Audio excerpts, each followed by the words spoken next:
नमस्कार विद्यार्थी मित्र, मी पराग सर तुमचं परत एकदा स्वागत करतोय आपल्या इंजिनिअरिंग मेकॅनिक्सच्या व्हिडिओ सिरीज मध्ये। जसं तुम्हाला माहिती आहे की ही व्हिडिओ सिरीज आपण स्पेशली डिझाइन केलेली आहे एसएससी जेई, एमपीएससी इंजिनिअरिंग, नंतर पीडब्ल्यूडी, डब्ल्यूआरडी, सर्व सरळ सेवा भरती आणि अशा खूप साऱ्या इंजिनिअरिंग एक्झामसाठी ज्यामध्ये मेकॅनिक्स हा एक मेन टॉपिक आहे। तुम्हाला माहितीच आहे की मेकॅनिक्स शिवाय तुम्ही आणखी बरेच सब्जेक्ट असे आहेत जे कव्हर करू शकत नाही। तुम्हाला हे पण आतापर्यंत कळलं असेल की इथे आम्ही मॅक्सिमम टू मॅक्सिमम आलेले पीवायक्यूज कव्हर करतो आणि सोबत एक्सपेक्टेड क्वेश्चन्स जे पॉसिबल आहे कन्सेप्च्युअल ते पण इथे आपण बऱ्याच लेवलवर कव्हर करण्याचा पूर्ण प्रयत्न करतो। तुम्हाला माहिती आहे की हे जर आपलं टॉपिक बघायचं असेल, कंप्लीट करायचं असेल तर तुम्ही बघू शकता आपल्या या ॲपवर। ॲपचं नाव आहे PCC, that is pillars coaching classes, right. इथे तुम्ही बघू शकता किंवा तुम्ही खालच्या YouTube मध्ये दिलेल्या आपल्या लिंकवर पण जाऊन तुम्ही आपला ॲप डाउनलोड करू शकता, आपले टेलिग्राम चॅनल जॉईन करू शकता आणि तुम्हाला काही डाऊट असेल तुम्ही आमच्या टेलिग्राम मध्ये किंवा या दिलेल्या कॉन्टॅक्ट नंबरवर कॉल करून किंवा मेसेज करून तुम्ही आमच्याशी संपर्क साधू शकता। तर आणखी टाइम इन्व्हेस्ट न करता तर आपण सुरू करूया आपलं आजचं लेक्चर। तर आजचा टॉपिक आपला जो आहे आजचा आपला टॉपिक आहे सेंट्रॉइड।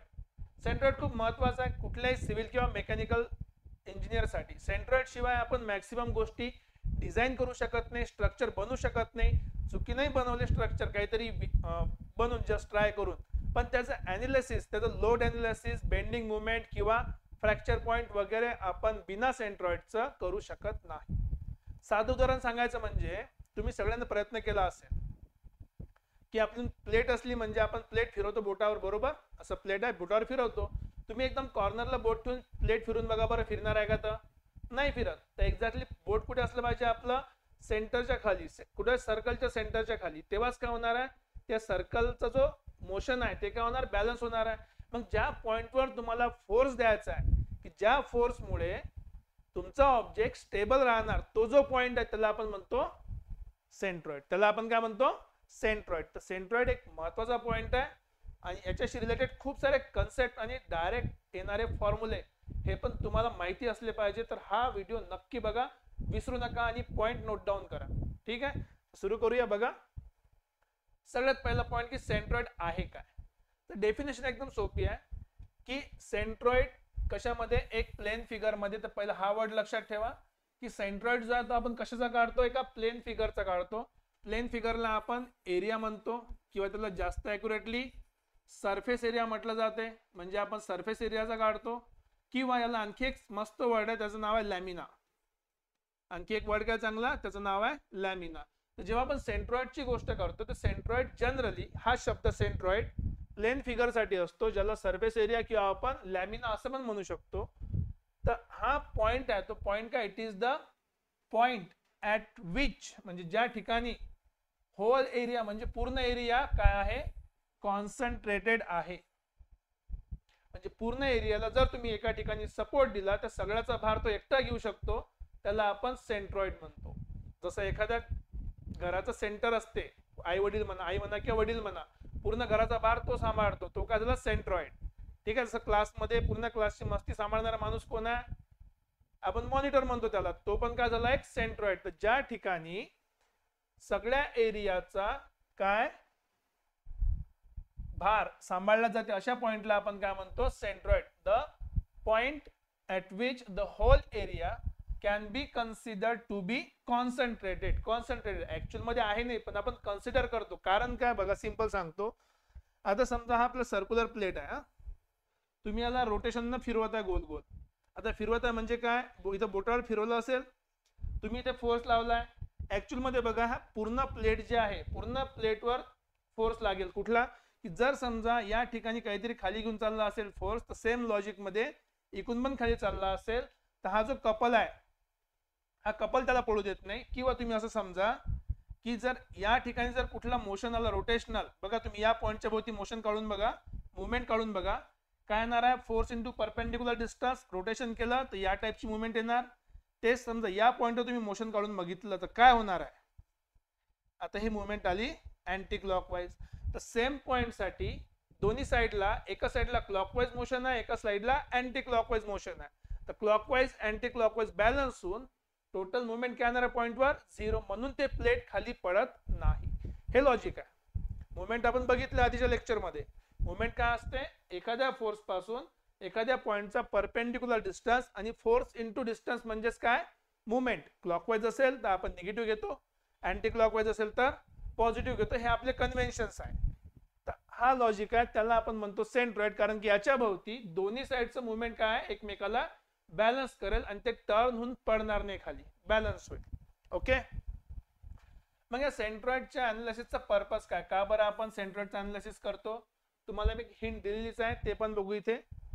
की एक सगळ्यात पहिले की सेंट्रॉइड काय युजली काय असते, स्टँडर्ड शेपचे जॉमेट्रिक सेंटर असते.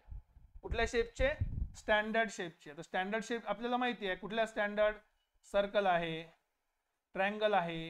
ट्रायंगल मध्ये पण सगळे ट्रायंगल नाही, इक्विलॅटरल ट्रायंगल सारखे, आयसोसेलस सारखे, नंतर स्क्वेअर आहे, रेक्टँगल आहे. हे सगळे काय स्टँडर्ड शेप्स आहेत. या शेपचा जो जॉमेट्रिक सेंटर असते त्यालाच आपण काय म्हणतो सेंट्रॉइड. सगळ्यात बेस्ट एक्झाम्पल, जर तुम्ही ट्रायंगल पकडला, हा जर इक्विलॅटरल ट्रायंगल असेल तर इक्विलॅटरल ट्रायंगल मध्ये जो सगळ्यात मोठा सेंटर पॉइंट आहे तो सेंटर पॉइंट कुठे भेटते आपल्याला, त्या सेंटर पॉइंटचंच नाव आपण ठेवलं ऍक्च्युली सेंट्रॉइड. सेंट्रॉइड काय असते मग या ठिकाणी, it is intersection of medians. Intersection of median लक्षात ठेवजा, ट्रायंगल साठी काय इंटरसेक्शन ऑफ मेडियन, ते बघू आपण. आता हे एक खास गोष्ट आहे, जर डेन्सिटी युनिफॉर्म असेल, आतापर्यंत आपण प्लेन फिगरची गोष्ट केली, सरफेस एरियाला वजन राहत नाही. वजन नाही म्हणजे डेन्सिटी नाही, मास नाही आहे. पण जर आपण त्याच्यामध्ये युनिफॉर्म मास कन्सिडर केलं, उदाहरण प्लेटचं काहीतरी वजन आहे, जर आपण युनिफॉर्म मास कन्सिडर केलं तर सेंट्रॉइड ज्याला आपण म्हणतो त्यालाच आपण इनडायरेक्टली काय म्हणू शकतो, सेंटर ऑफ मास. दोन्हीही सारखे टर्म आहे, फक्त फरक काय, सेंट्रॉइड शब्द वापरला तर आपण एरियाची गोष्ट करू राहिलो किंवा लेमिनाची गोष्ट करू राहिलो. पण जर आपण डेन्सिटीची गोष्ट केली तर सोबत काय येणार आहे, मास. म्हणजे density is directly related to mass, किंवा डेन्सिटी कशाची असते, सॉलिडची असते, म्हणून it is also called as centre of mass किंवा centre of gravity. It is equivalent is called as centre of gravity. Right. Solid साठी सेंटर ऑफ ग्रॅव्हिटी शब्द वापरायचा. प्लेन साठी ज्याचा मास आहे त्याला आपण सेंटर ऑफ मास म्हणायचं, आणि जर ज्याला मास नाही फक्त फिगर आहे त्याला आपण काय म्हणायचं, सेंट्रॉइड. ओके. ते मी लिहून दाखवतो तुम्हाला कुठेतरी. ठीक आहे. सेंटर ऑफ ग्रॅव्हिटी आधी शिकून घेऊ की सेंटर ऑफ ग्रॅव्हिटी काय. मग ऑब्विसली 3D मध्ये असणारा सेंटर ऑफ ग्रॅव्हिटी, कारण त्याचं वजन आहे. मग ते वजन पण काय काम केलं पाहिजे, सेंट्रॉइड सारखं काम केलं पाहिजे. म्हणून फॉर्म्युला काय म्हणते की it is a point where total weight, जिथे तिकडे टोटल एरिया होता, इथे काय टोटल वेट आहे बॉडीचं, जे कन्सिडर टू ऍक्ट किंवा आपण म्हणू कन्सिडर टू कॉन्सन्ट्रेट, हा शब्द पण वापरू शकतो. एक तुम्ही म्हणू शकता की या ठिकाणी पूर्ण वजन आहे, किंवा या ठिकाणी पूर्ण वजन काय कॉन्सन्ट्रेटेड आहे. One and the same thing. दोन पैकी कुठलाही पॉइंट तुम्ही ठेवला तरी काही हरकत नाही. ओके. आता 2D साठी बेसिकली 2D म्हणजे काय, मी लॅमिनाची गोष्ट करतोय, एरियाची गोष्ट करतोय. तर लॅमिनामध्ये वजन नाही आहे. ठीक आहे. लॅमिनामध्ये वजन नाही आहे, वेट नाही आहे, मास नाही, तर मास डेन्सिटी नाही आहे. सिंपलचा फॉर्म्युला आहे की एक्स बार म्हणजे सेंट्रॉइडचं लोकेशन काढायची असेल तर, आता कुठल्याही पॉइंटचं लोकेशन काढायचं असेल तर आपल्याकडे एक्स वाय ऍक्सिस पाहिजे. आता एक्स वाय ऍक्सिस आहे तर एखादी पॉइंटची पोझिशन काय असते, इथून जर इथपर्यंत गेलो तर आपल्याला एक्स डिस्टन्स पाहिजे, इथून वरती गेलो की वाय डिस्टन्स पाहिजे. त्यालाच काय म्हणतो आपण एक्स बार वाय बार, की लोकेशन एक्झॅक्टली आहे कुठे, कशाचं, या ऑब्जेक्टचा. हा ऑब्जेक्ट कसाही राहू शकते डायग्राम मध्ये, समजा या टाइपचा आहे. आता एक्झाम्पल सिंपल आहे की एरिया इंटू डिस्टन्स ए आणि divided by summation of area. Y साठी पण तेच आहे, area into distance upon summation of area. आता इथे एक्स आणि वाय जे आहे हे काय परपेंडिक्युलर डिस्टन्स आहे, म्हणजे या एरियाचं तुम्ही डिस्टन्स एक्स सोबत काढलं तर तुम्हाला एक्सचा बार भेटेल. एक्स पासून मोजलं तर वाय डिस्टन्स भेटते. परत सांगतो, वाय पासून मोजलं तर एक्स डिस्टन्स, एक्स पासून मोजलं की वाय डिस्टन्स. डोळ्यात दिसते तुम्हाला इथे की हे जर एक्स आणि वाय ऍक्सिस आहे माझी, तुम्हाला जर एक्सचं डिस्टन्स मोजायचं आहे तर तुम्हाला वाय पासून मोजावं लागेल. हे एक्सचं डिस्टन्स आहे, इथून इथपर्यंत तुम्ही गेले की तुम्हाला पहिला एक्सचं डिस्टन्स भेटणार, इथपर्यंत गेले तर दुसरं एक्सचं डिस्टन्स, इथून आणखी समोर गेले की तिसरं एक्सचं डिस्टन्स. सेम लॉजिक तुम्ही वाय सोबत लावून बघा. जेव्हा तुम्ही खालून वरती गेले म्हणजे एक्स पासून दूर गेले तर पहिलं वायचं डिस्टन्स, आणखी दूर गेले की दुसरं वायचं डिस्टन्स. सो बेसिकली हे जे डिस्टन्स आहे एक्स आणि वाय आहे हे काय अपोजिट ऍक्सिस पासूनचे डिस्टन्स आहे. इथं लिहिलंय ए म्हणजे काय होते area of the I section, म्हणजे कुठल्याही नंबरचा सेक्शन घेतला आपण ज्याचा आपण सॉल्व्ह करायचा प्रयत्न केलाय. आणि एक्स वाय काय coordinate of centroid of I section, कुठलाही एक जनरल एरिया पकडून. आता आपण या डेरिव्हेशन मध्ये जाणार नाही, पण आपल्याला लॉजिक समजून घ्यायचं की लॉजिक काय की सेंटरॉइड किंवा सेंटर ऑफ मास किंवा सेंटर ऑफ ग्रॅव्हिटी हे कायच्याशी रिलेटेड आहे. बेसिकली बघा सेंट्रॉइड जर म्हटलं, सेंट्रॉइड आहे एरिया सोबत किंवा तुम्ही त्याला लॅमिना म्हणू शकता. ओके, सेंटर ऑफ मास जर तुम्हाला म्हणायचं असेल, ठीक आहे, सेंटर ऑफ मास जो आहे तो कशासाठी आहे मास डेन्सिटी म्हणा त्याच्यासाठी. जर मास डेन्सिटी शब्द आठवला नाही तर मास कायचं असते 2D चं असते नॉर्मली. तर 2D ऑब्जेक्ट साठी म्हणजे असा 2D ऑब्जेक्ट ज्याचं वजन आहे, एक प्लेट पकडून घे त्याचं वजन आहे, त्याचा आपण सेंट्रॉइड किंवा सेंटर ऑफ मास काढायचा प्रयत्न करणार आहे. नेक्स्ट आहे सेंटर ऑफ ग्रॅव्हिटी. तर ग्रॅव्हिटी आली तर हे काय असणार आहे नॉर्मली 3D ऑब्जेक्टचं असणार आहे. 3D ऑब्जेक्ट काही पण राहू शकतात, बॉक्स आहे, सिलेंडर आहे, कोन आहे, स्पियर आहे, बॉल्स आहे, बॉटल आहे, बकेट आहे, ठीक आहे राईट. तर बेसिक आयडिया आपला सेंटर ऑफ ग्रॅव्हिटी की ज्या ठिकाणी जर तुम्ही ग्रॅव्हिटेशनल फोर्स लावला किंवा ऑपोजिंग फोर्स लावला तर बॉडी खाली पडणार नाही. ठीक आहे, लय लोकांनी ट्राय केलं, तुम्ही पाहिलं असेल ते कॉन्ट्रॅक्शन शब्द म्हणण्यापेक्षा तुम्ही असं काहीतरी पाहिलं असेल की एकावर एक गोष्ट बॅलन्स करून पाहतो आपण. तर ते बॅलन्स का बरं ते टोकावर आहे का, कारण की त्या सगळ्या ऑब्जेक्टचा सेंटर कुठे असणार आहे त्या टोकावर असणार आहे आणि त्याला जर आपण सपोर्ट दिला तर काहीही खाली पडणार नाही. तेच लॉजिक आहे राईट.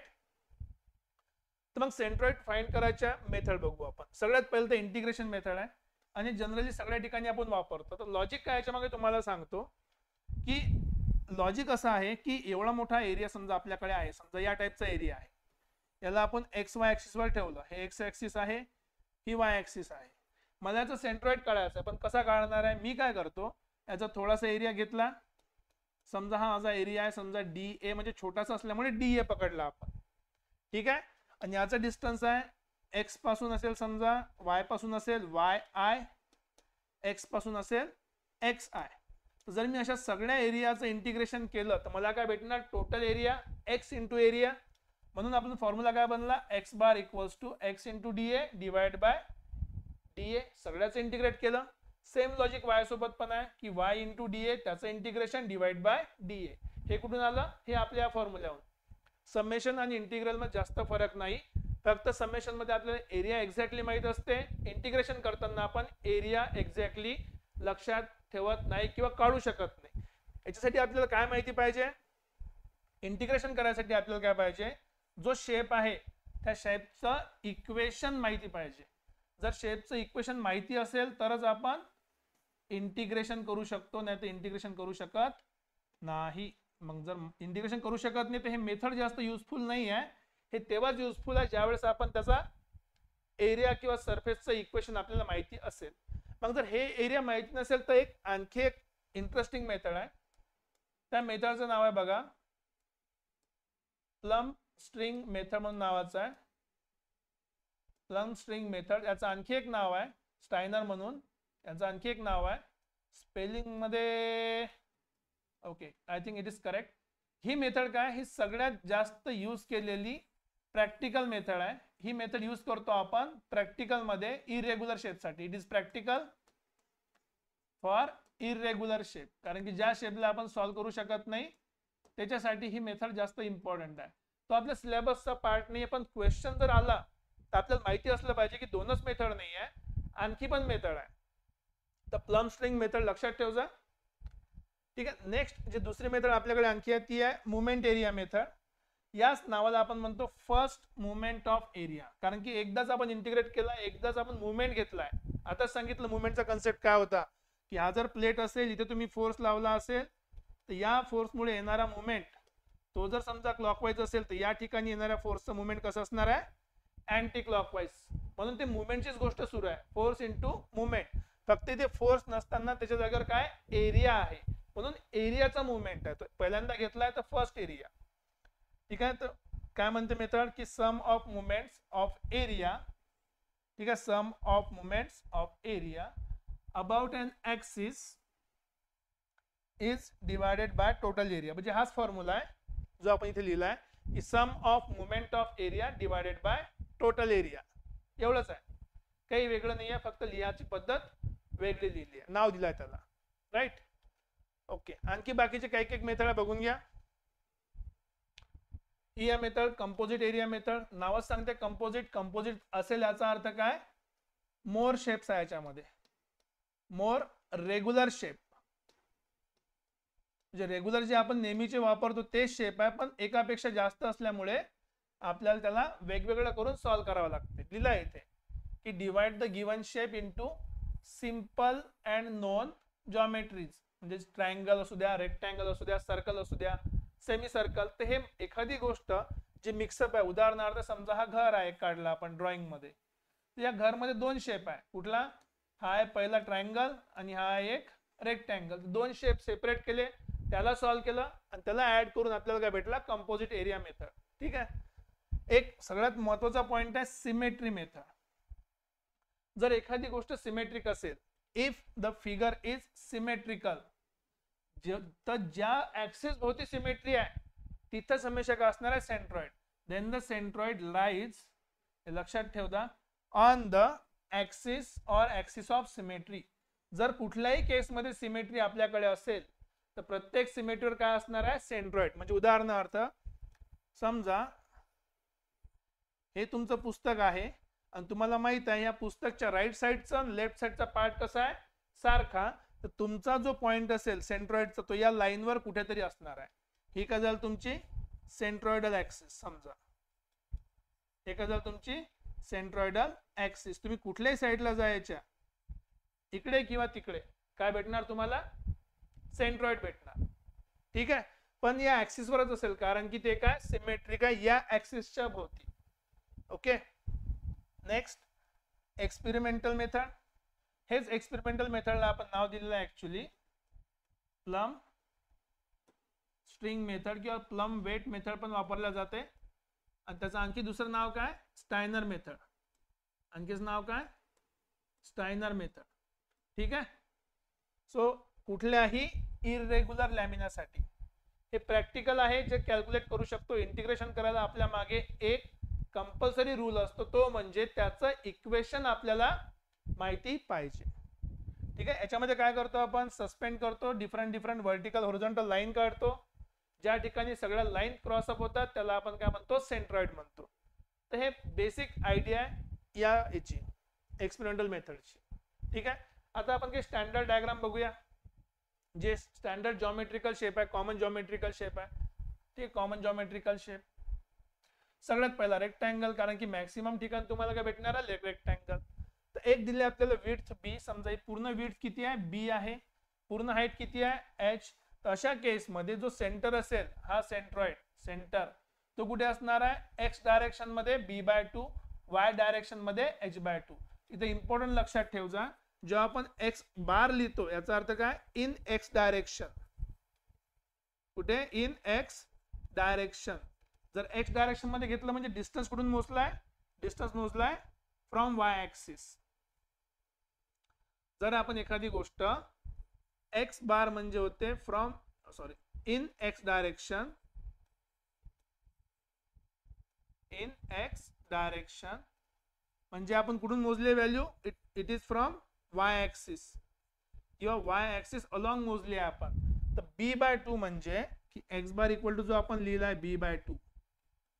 तर हा या एंड पॉइंट पासून इथपर्यंत जी मोजलेली व्हॅल्यू आहे, इथून इथपर्यंत मोजलेली व्हॅल्यू ही आपली आहे b/2. ठीक आहे. सेम लॉजिक मध्ये जर तुम्हाला वाय बार म्हटलं असेल तर वाय बार काय, इन वाय डायरेक्शन.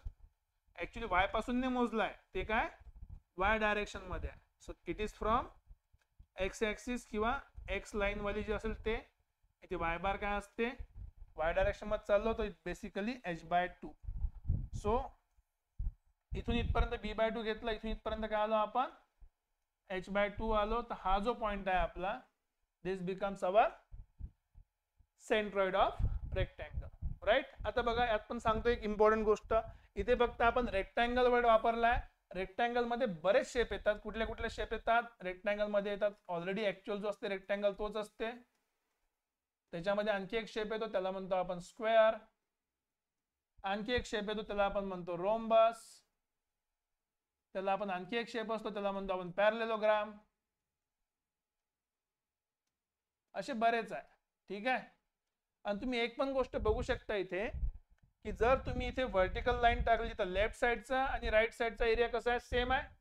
म्हणजे जे तुमचा सेंट्रॉइड आहे तो या सिमेट्रीच्या प्रॉपर्टी नुसार काय असणार आहे, तो या लाईनवर लाय करणार.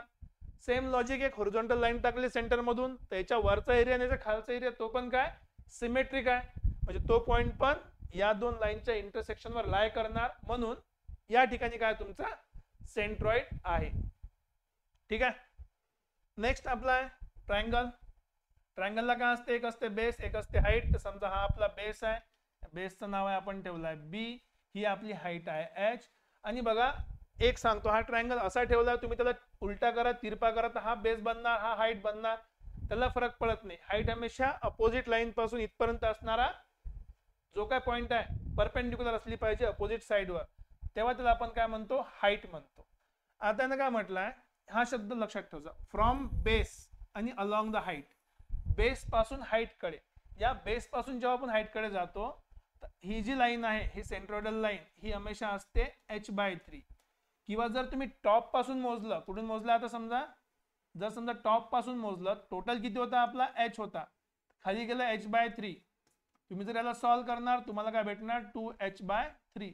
लक्षात ठेवा, टॉप पासून जर मोजला आपण सेंट्रॉइडचा पॉइंट तो असते 2h/3, बेस पासून मोजला तर h/3, ठीक आहे. सेम लॉजिक जर तुम्ही एक्स मध्ये गेले, आता हा ट्रायंगल दिसायला इक्विलॅटरल आहे, हा ट्रायंगल दिसायला काय इक्विलॅटरल, म्हणजे लेफ्ट साइडचा पोर्शन राईट साइडच्या बरोबर असेल तर या ठिकाणी तो b/2 बनेल, या ठिकाणी b/2. पण जर ट्रायंगल इक्विलॅटरल नसेल तर हा पण काय एक बेस म्हणून ऍक्ट करन. तर त्या टाइमला ही जी हाईट आहे ती पण काय राहणार आहे h/3 आणि या केसमध्ये b/3. म्हणून तुम्ही राईट अँगल ट्रायंगल घ्या, याला जर तुम्ही b म्हटलं, याला जर तुम्ही h म्हटलं, तर हे जे डिस्टन्स आहे या ठिकाणी कुठून घेतलाय, h पासून वरती चाललो आपण अलॉंग h डायरेक्शन, हे किती असणार h/3. b पासून समोर चाललो होतं इकडे, हे तुमचं काय झालं b/3. कन्फ्युजन ठेवू नका, ऍक्च्युअल ट्रायंगलची कंडिशन काय h/3 b/3. कुठल्या केसमध्ये, कुठल्याही ट्रायंगल साठी. परत ट्रायंगल काही स्पेसिफिक सांगितलं नाही, ट्रायंगल काय राहू शकते, आयसोसेलस राहू शकते, ठीक आहे, किंवा इक्विलॅटरल राहू शकते, ठीक आहे, किंवा आणखी कुठला आहे राईट अँगल ट्रायंगल असू शकते. कारण राईट अँगलवर बरेच क्वेश्चन आलेले आहेत आधी पण. सगळ्या केसमध्ये हे दोन्ही फॉर्म्युले व्हॅलिड आहे. फक्त इक्विलॅटरल ट्रायंगल मध्ये सगळे पॉइंट सेंटर मध्ये भेटतात, तर x1 + x2 x3/3 जर कोऑर्डिनेट दिले असेल तर, किंवा खालून h/3 लेफ्ट मधून पण b/3. म्हणजे तुम्हाला जर ही व्हॅल्यू इथून मोजायची असेल तर इथून इथपर्यंत डिस्टन्स काय तुमचा h/3 आहे. हे असं चेक नका करू, सध्या असं चेक नाही करायचं, खालून वर चाललं म्हणून h/3. जर याला मी रोटेट केलं असतं, हा माझा बेस असता तर हा b/3 झाला असता, ठीक आहे. ओके, नेक्स्ट आहे आपला स्टँडर्ड एकदम सर्कल. इथे पण लॉजिक तेच लावायचं आहे. सेंटर ऑफ सर्कल हमेशा काय असणार आहे x बार y बार, म्हणजे 0 0 या पॉइंटवर तुमचं सेंटर असणार आहे.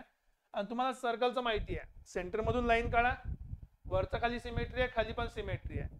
सेम वर्टिकल लाईन काढा, इकडे सिमेट्री आहे, इकडे सिमेट्री आहे. जर सिमेट्रिक लाईन आपसात भेटत असेल तोच आपला पॉइंट काय सेंटर आहे. ओके, सेंट्रॉइड एकदम सिंपल आहे. ते जर समजा सेमी सर्कल करायचं असेल तर काय करावं लागेल समजा, ठीक आहे, समोर असणार कुठेतरी सेमी सर्कल आहे का समोर, ओके, सेमी सर्कल पण आहे. इथे सेम लॉजिक, सेमी सर्कलचं काय असणार आहे बघा. ओके, इथे काय म्हणतो आपण, इथे नाव देतो आधी एक, इथे एक्स एक्स आहे आपली ऍक्सिस, वाय वाय काय ऍक्सिस आहे. मी पॉइंट वाइज लिहितो की circle is symmetric about, circle is symmetric about circle is symmetric about xx, therefore centroid is on xx, centroid is on xx axis. ठीक आहे. Same logic मी y साठी पण म्हणू शकतो. y ऍक्सिसच्या राईटला जेवढा पोर्शन आहे तेवढाच लेफ्टला पोर्शन आहे. तर परत मी म्हणू शकतो की circle is symmetric about yy, so therefore centroid lies on, centroid is on yy. म्हणजे xx वर पण आहे, yy वर पण आहे, तसा कोणता पॉइंट जो दोघावरही आहे. So therefore x bar equal to 0 आणि y बार इक्वल टू 0, किंवा बेसिकली आपण त्याला काय म्हणतो, it is centre of circle. त्याला काय म्हणतो आपण, सेंटर ऑफ सर्कल. तो काय झाला आपला, तो आपला काय झाला, सेंट्रॉइड. सेंटर ऑफ सर्कल काय झाला, सेंट्रॉइड. आता याच लॉजिक ना आपण जो सेमी सर्कल वर, तर सगळ्यात पहिली गोष्ट, याला जर मी एक्स एक्स म्हटलं, याला वाय वाय म्हटलं, तर बघून घ्या सगळ्यात पहिले सिमेट्रिक एक्सच्या भोवती आहे का नाही, एक्सच्या वरती आहे आणि खाली काहीच नाही आहे. म्हणजे वायच्या लेफ्टला आणि वायच्या राईटला असलं पाहिजे आपला सेंट्रॉइड. तर सगळ्यात पहिली गोष्ट काय की सिमेट्रिक ऍक्सिस कुठे आहे, सेंटर मधून चालली आपल्याला माहिती आहे. ठीक आहे. सो गिवन सेमी सर्कल जो आहे आपला, semi circle is symmetric about, symmetric about कुठले ऍक्सिस आहे, Y Y. So therefore centroid lies on Y Y. म्हणजे या लाईनवर कुठेतरी तुमचं काय असणार आहे, सेंट्रॉइड असणार आहे. पण जर सेंट्रॉइड पाहिजे असेल तर वाय ची व्हॅल्यू लागेल, कारण की एक्स तर आपला 0 झाला, कारण की याच्या राईटला किंवा लेफ्टला जायची गरज नाही. हा पॉइंट झाला आपला 0. ठीक आहे. पण इथून वर जावं लागेल. ज्या पॉइंटला आपल्याला वर जायचं आहे त्या पॉइंटची जी व्हॅल्यू आहे किंवा ती जी व्हॅल्यू आहे कोणत्या डायरेक्शनने असणार आहे, ही असणार आहे वाय डायरेक्शननी. So this is Y bar equals to 4r/3π. हे लक्षात ठेव जा, 4r/3π. So Y bar equals to काय, 4r/3π. सो देयरफॉर आपण काय म्हणू शकतो की सेंट्रॉइडचे कोऑर्डिनेट काय, देयरफॉर सेंट्रॉइड म्हणजे x bar comma y bar is equals to, x bar 0 आहे कारण की सिमेट्रिक आहे x मध्ये, बघा सॉरी सिमेट्रिक आहे y मध्ये, म्हणून x चा डिस्टन्स 0 आहे. मी तुम्हाला आधी पण सांगितलंय, कुठे गेलं ते, की x बार काढायचं असेल तर डिस्टन्स y पासून मोजायचं आणि y बार काढायचं असेल तर डिस्टन्स x पासून. तर या केस मध्ये y बार काढायचा आहे की x बार काढायचा, तर y पासून डिस्टन्स मोजा. इकडे पण जायची गरज नाही, इकडे पण जायची गरज नाही, डिस्टन्स झाला 0. आणि y बार काढताना खालून वरती जायचं आहे, म्हणून तो किती झाला, 4r/3π. ठीक आहे. ऑब्विसली r तुमचा कॅपिटल घ्या किंवा किती घेऊ शकता तुम्ही, स्मॉल r किंवा capital r, it is r. ठीक आहे. कॅपिटल r घेतला असेल तर कॅपिटल r लिहा.